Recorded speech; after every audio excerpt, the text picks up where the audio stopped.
which I'll mention on a different slide.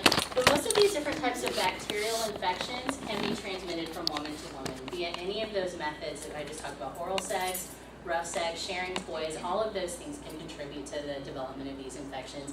And some of them, herpes and then crabs specifically, you don't necessarily even have to have sex with someone. It can be from skin to skin contact, so that's something else to be aware of, that those two things can be transmitted. And I'm sure you've heard of most of these probably. Okay, so again, I've mentioned this before. Sometimes people think if someone doesn't have a specific symptom, if I can't visually see a symptom, or if I don't know that the symptom is there, that maybe the person isn't infected or isn't affected by these specific things.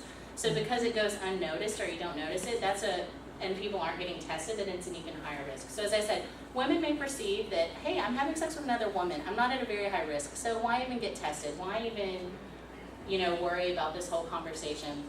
And so because of that, and because the symptoms go unnoticed, there may be, health risk in the future that could have been prevented initially. Same thing. The prevention, we just talked about how you can prevent those things with safer sex. One of the things that I've read multiple times is just people can participate in behaviors that aren't high-risk behaviors, such as just hugging or, kissing or that kind of thing. So, interesting there.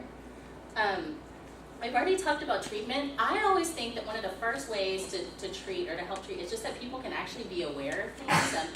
I know that's kind of an old cliche in therapy, is like, you have to know you have a problem or have to be able to admit you have a problem before you can start working on it. But it's so true. You have to actually be aware of something before you acknowledge it and before you begin to deal with it.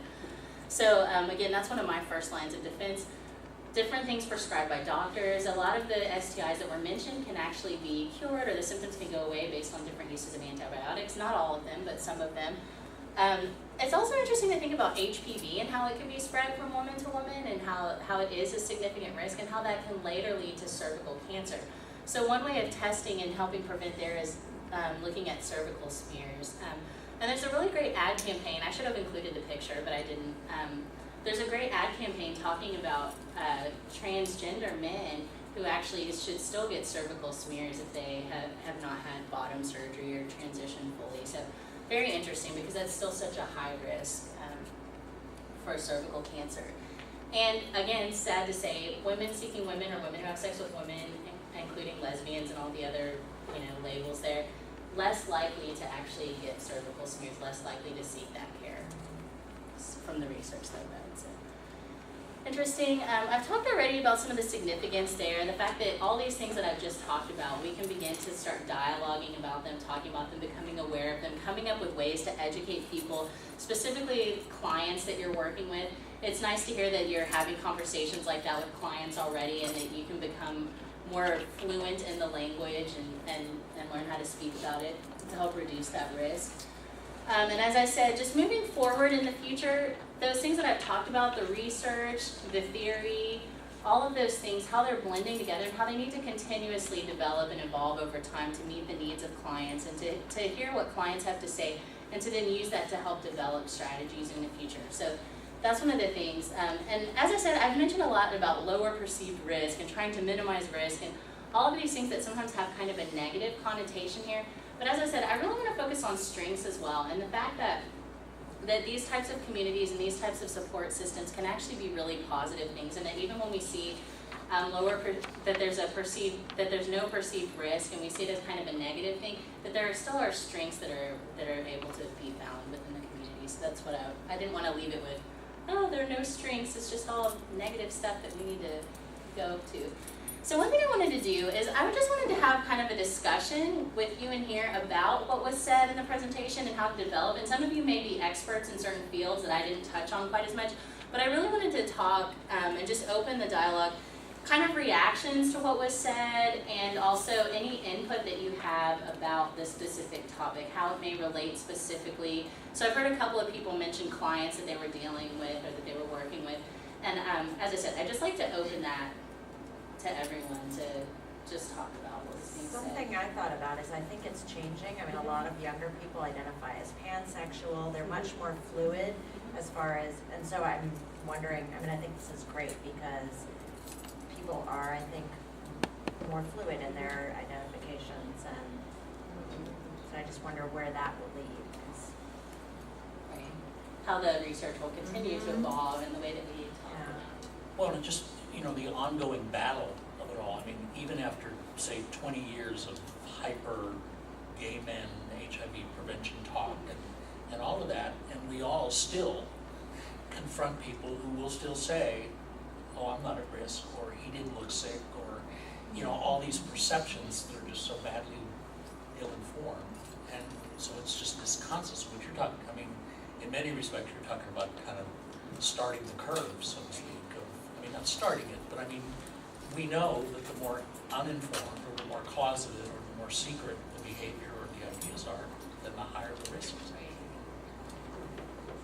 Another thing that I've noticed as an educator is that when lesbian sex is brought up in our health education groups, the younger women are very interested and want to participate, want to share.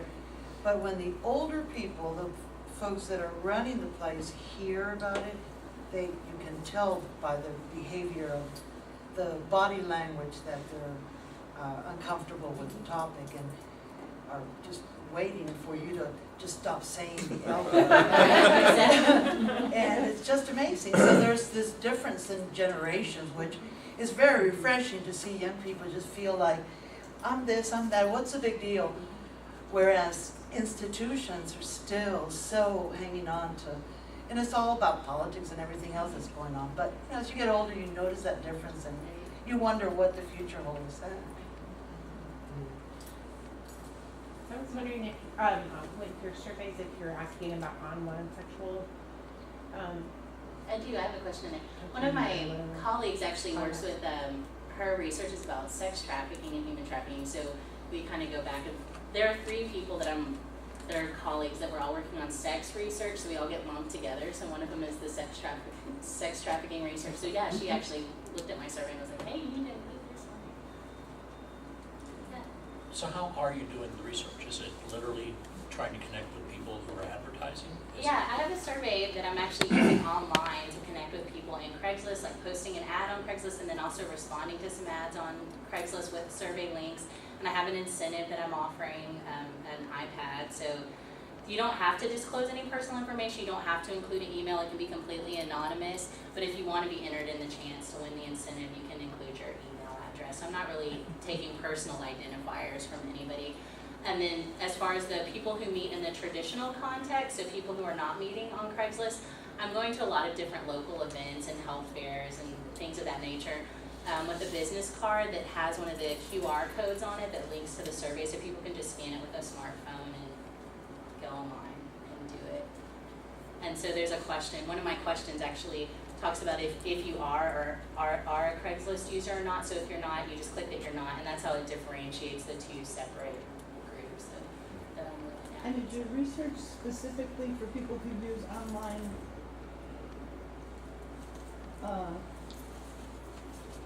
websites? Yeah, right now I'm only using Craigslist, but I plan in the future to branch out because I'm really interested to see if there are differences amongst different groups that are being used. But yeah, it's just on Craigslist right now, the online survey. There still is a population of people who don't have computer access. Right. And so you're missing a whole A group of socioeconomic people, yeah. strata. That's a weakness. That's something I've actually, just being completely open, I have struggled with how to actually contact and connect with people that I'm interested, because I'm very curious about finding out the information, but actually being able to find a hidden population is difficult. I mean, it is difficult. So kind of trying to come up with creative ways of doing that. And you're right, that's a population I haven't tapped into at all, as far as this goes. Well, just to bring home how anonymous and the risk online, I have a gay male client that he goes on Craigslist and posts multiple profiles, some as women looking for straight men, and then he tries to see, how different men respond to different profiles, and some of those actually lead to either phone sex or actual sex, and he poses as being the boyfriend of a girl that she wants to watch her boyfriend have sex with a man, and then they'll set up this thing where my client will meet with a straight man. I mean, he messes with people a lot, so it just drives home how you don't know what you're getting when you have no idea. Respond to Craigslist ads. And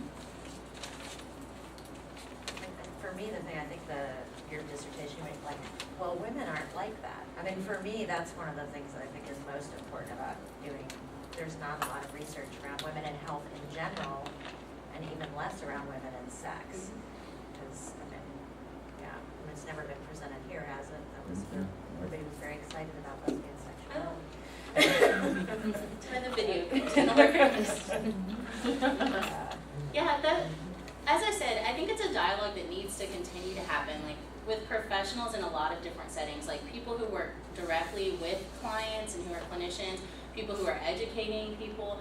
As I said, my kind of mission is just to get the word out, just make people aware and talk about it. And as I said, I enjoy coming and talking because I hear different things. Like for example, A&R, I had absolutely no idea what that meant. I did a screenshot of that. I didn't even look at that one because I was so focused on some of the other ones. I was like, hey, I don't even know what that means. So that, you know, all of us working together and talking together and having different kinds of conversations helps to keep the dialogue moving and helps to keep the ball rolling. So that's the reason I'm curious to hear people's input about what you think about this. Were most of you already familiar with most of the concepts today? Was it something, I think what I kind of confront is people, if you start thinking about it logically, you can jump to these logical conclusions and you can understand this and you feel competent in the information. But as I said, the thing is just sometimes the spark or the light that starts the conversation hasn't taken place yet. So that's why, again, I'm interested in talking about that. I'm curious though, if you're talking about defining WSW versus bisexuality, and you're talking about just behaviors, how are you differentiating between? How am I differentiating between bisexuality and Right. WSW? I'm really not making a specific overt differentiation there. I'm just saying any woman who has sex with another woman. That's just my umbrella term that I'm using. So I'm not further filtering that into like any specific context. That's just the overarching, because I feel like, or I shouldn't say umbrella, I should say it's more like catching all the people that I want to catch in that Well, and that's specific. the point at which your colleague differs with you. Mhm. You're using the one as a identification label, a self-identifying label, and the other is behavior.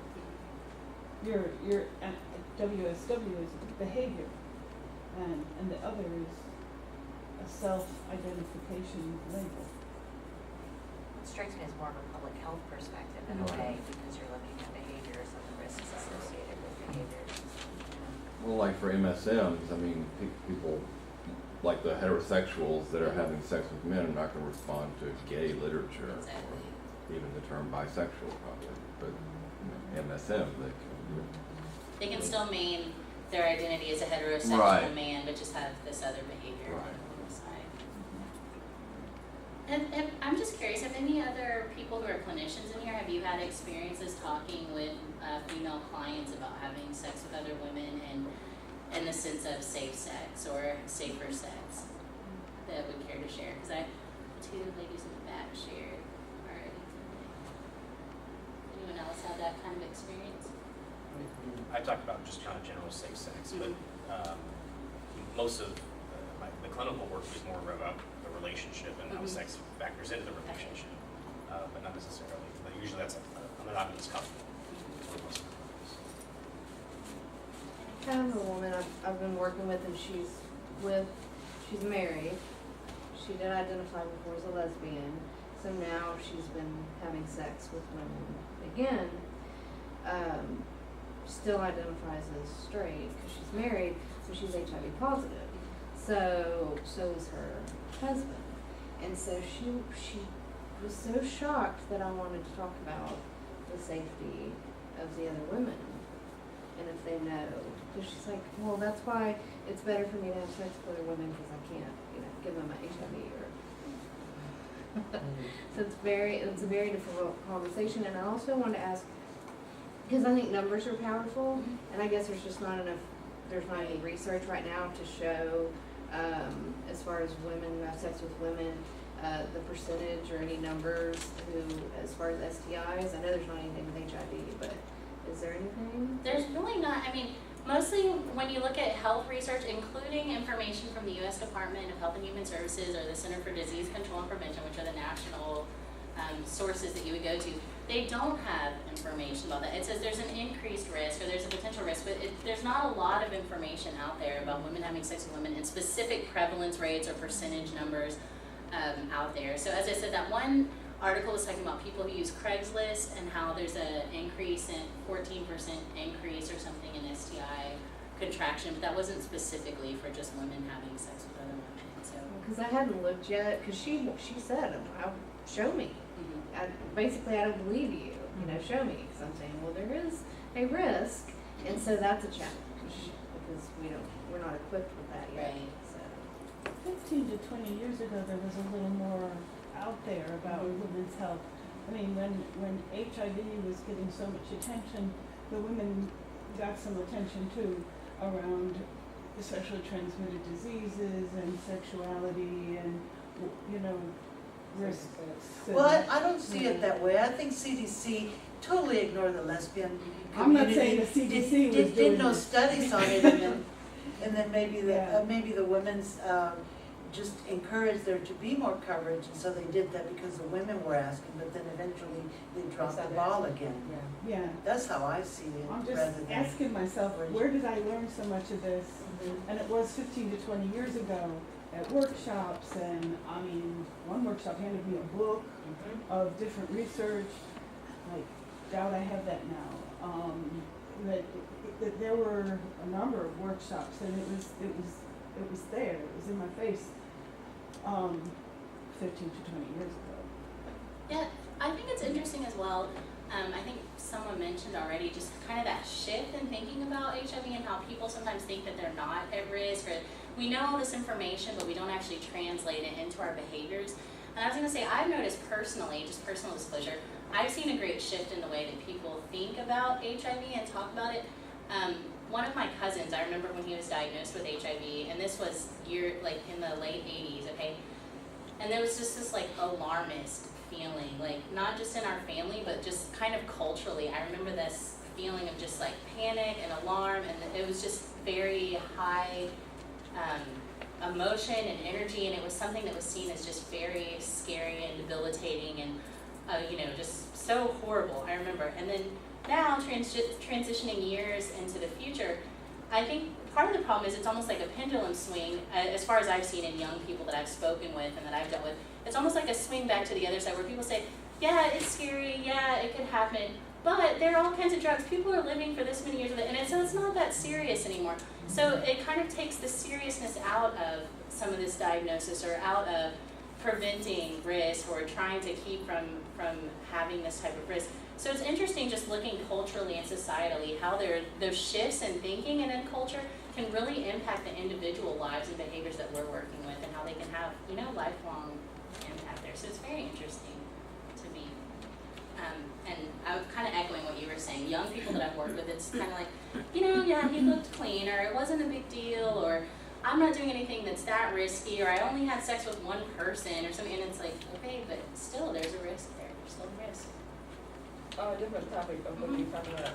I noticed that when you talked about the different types of sex, and you had oral sex and then you had rough sex, and you did not mention anything about digital vaginal, or digital anal sex in either category. And that I see as something that would be a higher risk for women with HIV and contracting HIV, because not everyone cuts their fingernails. You're right. Scratching someone either vaginally or anally is very easy to do, and is you're more susceptible that way, but people don't think of it, which is why at the time I had mentioned wearing gloves or finger cuts and things like that, because you didn't have it in your slide. Right. So Thank you. Thanks for bringing that up.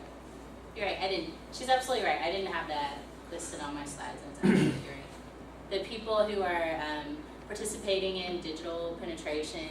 Exactly right. Thank you. You said it. I didn't even need to repeat what you said. You said it beautifully. Thank you. Which I think of as the most common form of lesbian sexuality. or sexual practice. Yeah. That's what I mean. Any other comments or questions? Well, just, what's the when you talk theory, what's the overarching problem? Is it denial? The whole culture lives in a sense of, until it's smack in my face, I'm just not gonna pay any attention to it, or even if I am at risk, I don't want to deal with it. Or is it kind of societal, non-preventive modality where everything is cure this, cure that, don't worry about preventing it? I think it comes from, I think it's very complex, so I think it comes from a lot of different areas. I think sometimes it's driven financially or economically because it's not seen as being something that would generate as much income necessarily to talk about the specific population. I think there are also societal views, kind of traditional contexts in which it is changing, as we've all mentioned, it is changing. Youth are beginning to speak about things in a different way and to be more vocal and more open. But you're absolutely right. I think those traditional contexts sometimes are still seeping into our ability to talk and dialogue. I think there is kind of a denial as well, that idea that we mentioned that, yeah, women, they're really not having sex as much as men are, so it's not that big of a deal. Like, they're not really participating in this. There's, women aren't really going to post these types of ads or these types of, risque behavior kind of thing. We still sometimes want to fit people in a specific perception of how, that makes it easier, I think, as a society to think about, because we want to make it as simple as possible, not think complexly and think critically about issues a lot of times. I don't know, any other responses to that? Because that's just my perspective. I think it has a lot to do with this invisibility. Women as sort of, especially around sex, invisible, because what I notice with my female clients as opposed to my male clients is male clients in general are much more open about talking with sex in session, and it's like not something I need to bring up, it gets brought up and we talk about it. Whereas with women, I really need to bring the topic up because I think there is this expectation like, well, we don't talk about this is not, there's this expectation like that fits into these assumptions. That's where those assumptions come from.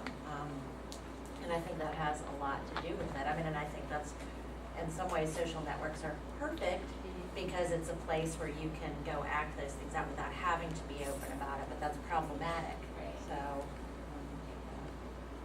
Anyone else have comments about that?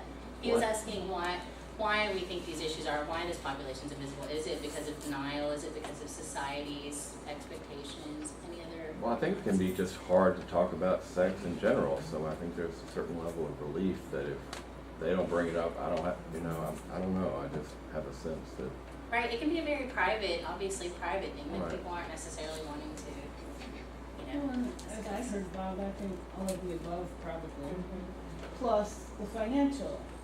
You mentioned that, and women's health risks around sexuality, at least the things we're talking about, aren't high-cost medical care items, partly because they just don't get addressed. Or they get addressed under HIV, which then gets lumped under HIV, but these things don't come into the realm of the attention of the people who are worried about minimizing costs. Now, I'm not sure that that's correct, but because of the invisibility of it, it doesn't get that attention. If it costs people a lot of money for women to get sick with these things, then people would be paying more attention. Right, exactly. It has a social, it has an emotional cost, it has a personal cost, but not necessarily fiscally in terms of. Not to people besides the Right. individual women. Exactly. I mean, we're still trying to train everybody to be smart about interacting with the medical community, no matter who you are. I mean, we still don't have a general sense of comfort with being prepared for a medical visit, So no wonder, there's poor communication or assumptions made and all that stuff.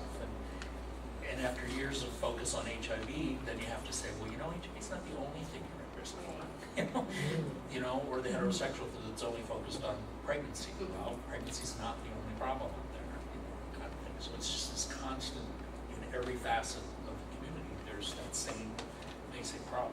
Right.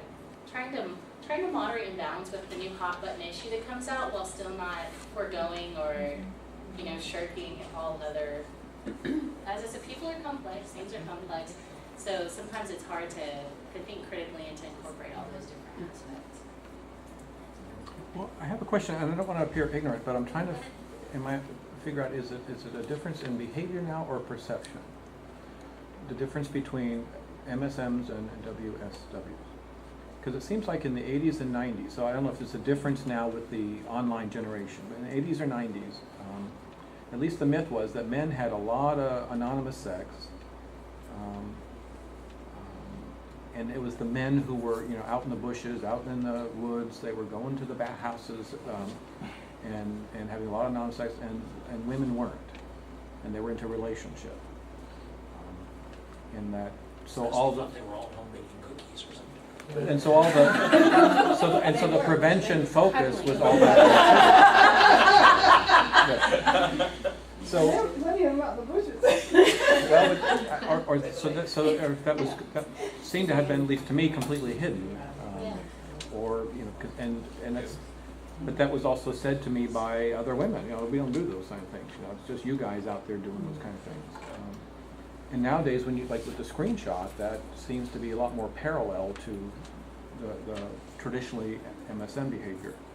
So is that just a change of perception? Is it kind of coming out from underground and out of the closet, or is it an actual change of behavior, maybe fueled by the internet and the ease or a different way of connecting that way? Yeah, that's a great question. Is it just perception changing, so now it's just coming to the surface, or is it actually behaviors are changing? What do you think? I think, to me, and again, I may sound ignorant in this, but this is just my personal perspective, I actually think it's both are kind of changing and they're kind of shaping each other as it goes. But any other I think response? the part with perception is that because being LGBT or LGBT is becoming more socially acceptable nationwide, then people are more, it's more easy for them to be more open about it. It's easier for them to get online and do that rather than trying to just hook up with somebody in a park somewhere.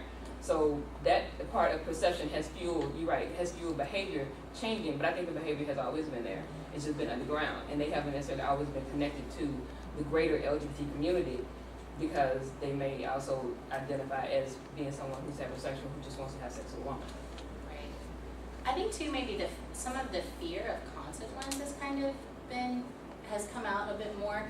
Just because now people have different types of legal rights, I think, and it's kind of changing. So people begin to start, some of the fear, I think, is kind of been usurped out of it. I mean, 25 years ago, I was living in San Bernardino, California, and the dominatrix of Orange County, you know, got front page coverage on like the Sunday magazine, and it was just like horrifying, you know, and part of the problem was that it was a heterosexual coming out, you know, that this was, you know, it would be seen in the pride parades, like, you know, those gay men in the leather outfits and that kind of thing. But for a female, you know, to be highlighted in a heterosexual context as a dominatrix in the S&M community and breaking that closet open that, honey, this has been going on for a very long time, you know, was just horrifying for the general community, allegedly. Yeah. But it seems like in the 70s, 80s, and 90s, like in Houston or other places, it was the men's bars that had the back rooms, and then the backyards. You know, Mary's and the Ripcord and all those, they had the backyards, and if you went there, you would see all kinds of people engaging in sex. And it never seemed to be that. It's not something I ever heard about with the lesbian bars, that they had back rooms and. So again, that could be a myth, and I went to at least a few of them back in the. I have a client who's an elder and talks about in California in the 70s and orgies. And There's women's bathhouses in California. Female? Huh? Female? Yes, lesbian. Bars had bedrooms, and was in the north, so not so much patios, but back rooms and parks. And I had a friend who got thrown out of the park. Should I turn it to Brenda's story now? I'm just kidding. You know, I mean, and that wasn't the only one, but she got thrown out. You know, I mean, yeah, in the 80s,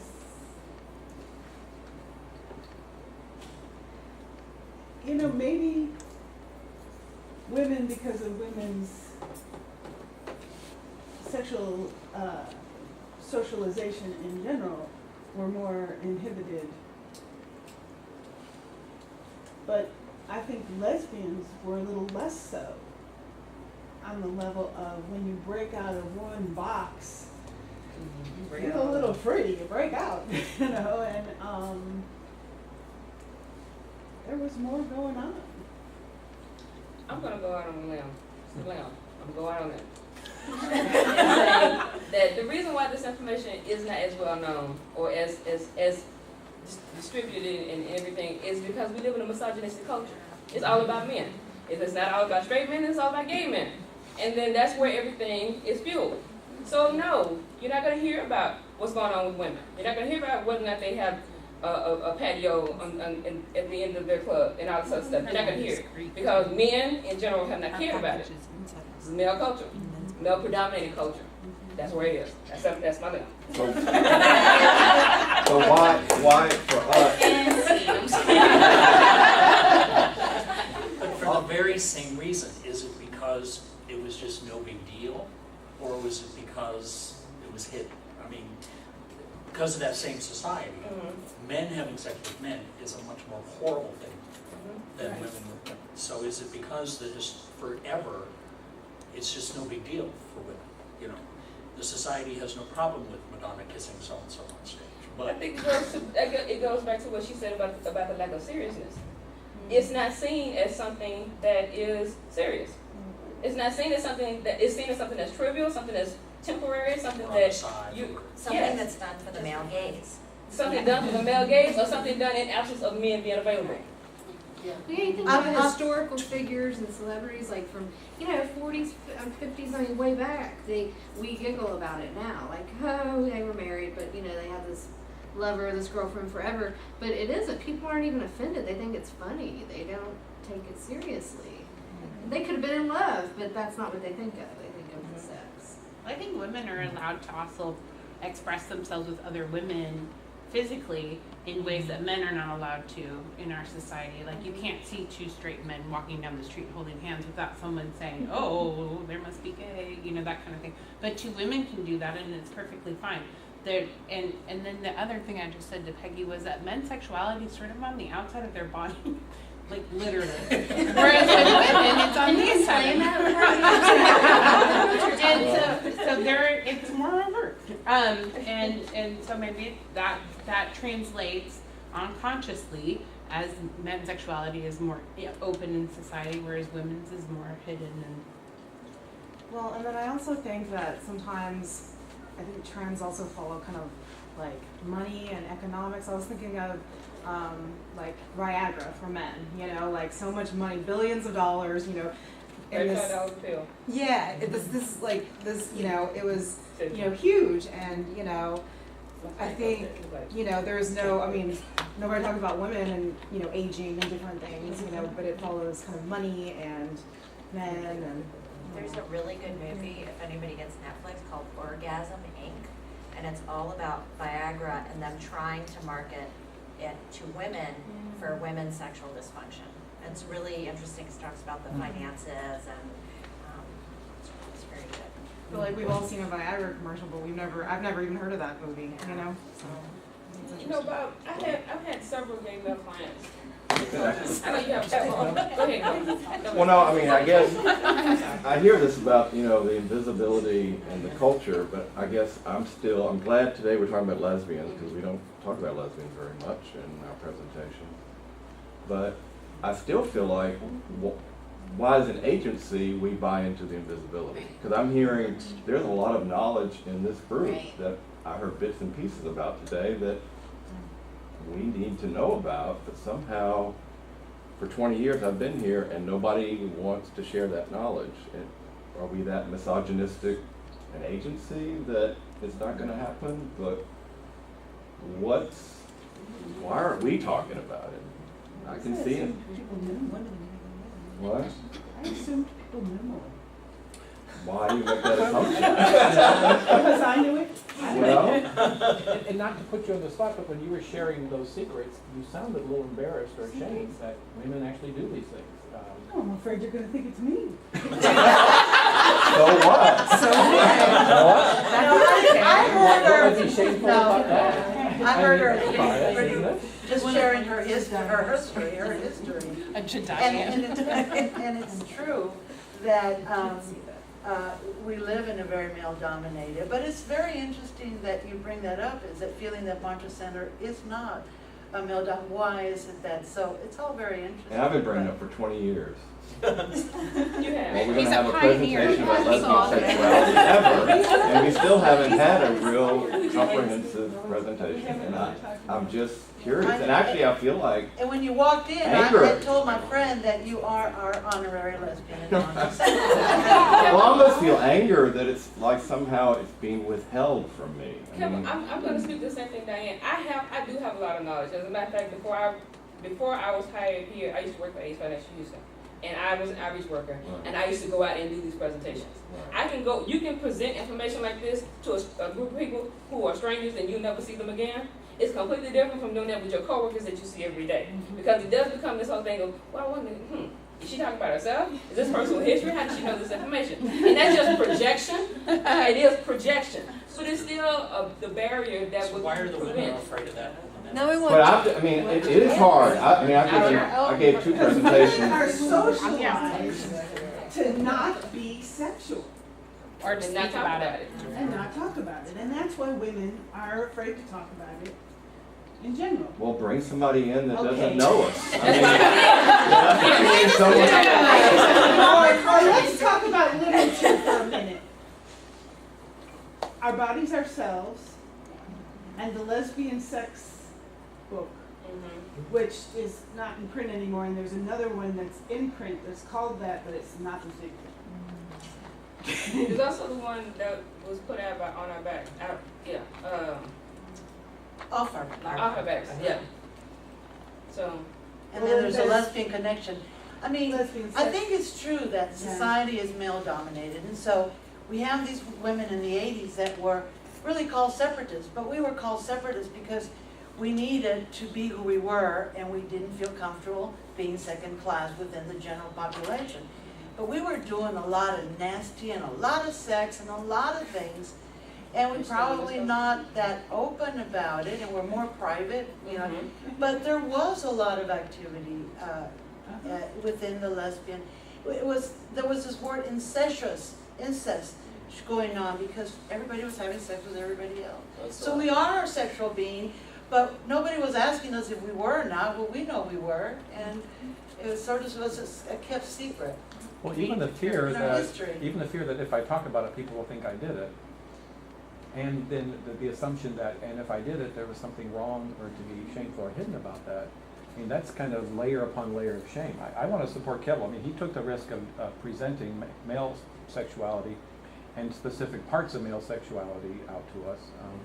And I've been here since '98, and It's this is embarrassing. I mean, it's hard, especially when you're showing clips of your own personal collection. I mean, well,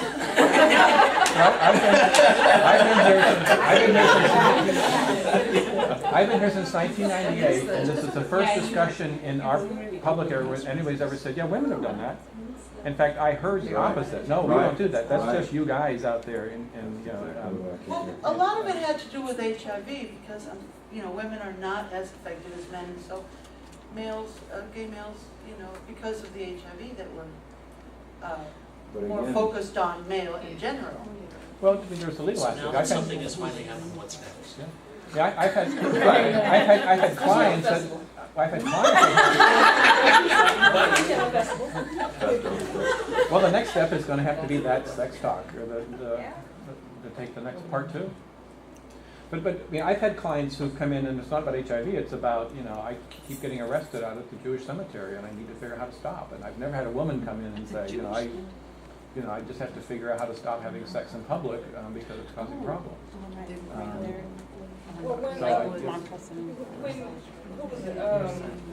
When Jamie Cohen and Elizabeth, can't remember Elizabeth's name, came and talked about sexual compulsivity and online sexual behavior, Elizabeth's part of her was that she had a lot of clients who were female, who were sex addicts, and they had a lot of issues with sexual compulsivity.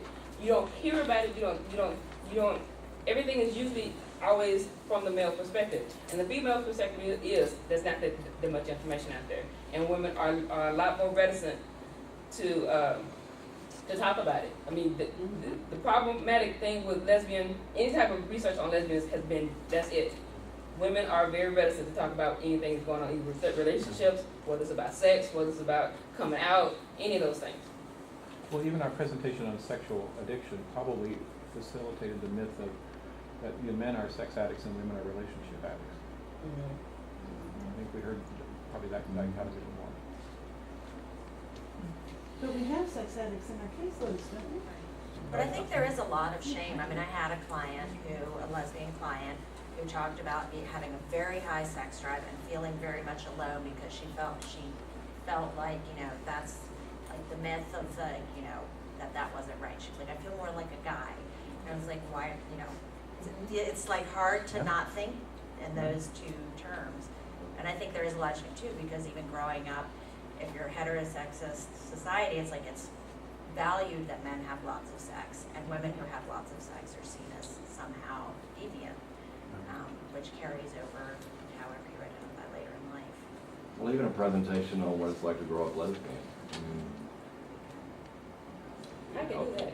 Okay. Maybe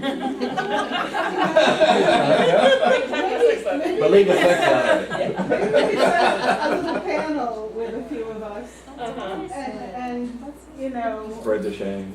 share the shame. we could take questions or we could share stories, but, I'm open to that also. I think that's a good idea. I didn't know, I'm I hearing think we- today how much I knew that I didn't know other people didn't know. I think we have an opening for our December, this is our Christmas present. I don't know about that. I don't know about it being a Christmas present. Right. December, it doesn't matter when, does it? So as I said, thank you all for giving me the opportunity. She's still here.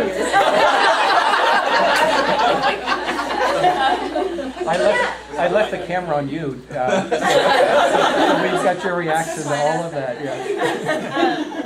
Yeah, but thank you. This is what I enjoy. I enjoy having these dialogues because, like I said, everybody brings different bits of knowledge, and when we kind of put them all together, that's when we become more mobile to do things and to act and to be aware and educate. And, I'm sorry if you wanted more direct information about the sex itself. I can talk to you after the. She's shaking her head no. But anyway, but yeah. So thank you all. I had an evaluation form and I completely forgot to bring it. But if you have like you have one for your own stuff. Oh, okay, good. I was gonna say, yeah, I was interested if you had feedback from me. You can either tell me specifically or just write it anonymously, whatever. If you have just to email it to us, what to we change. can fill it out and send it back to you. Okay. But, okay, cool. Well, Then it may not be would anonymous. it mess up your stuff for us to disseminate a contact for you, for our clients to participate in your survey? Oh, no, that's fine. I can send you that information. That's not a problem for me, as long as it, We have to get approval. yeah, you have to get All right, approval for we- this. Oh. Well, It could happen. I can if you're interested, I can do a revision on my IRB actually for mine and just say that I'm used here. Who is it? Everything over here. I've represented about 10 times. Thank you. Thank you. Yeah. I need lots of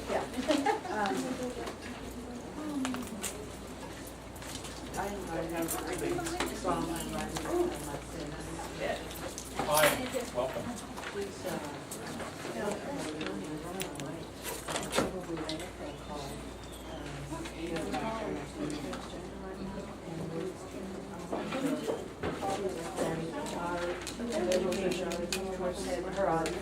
I told you, you're in this sexuality. Okay. It's like she was able to join me in the last time.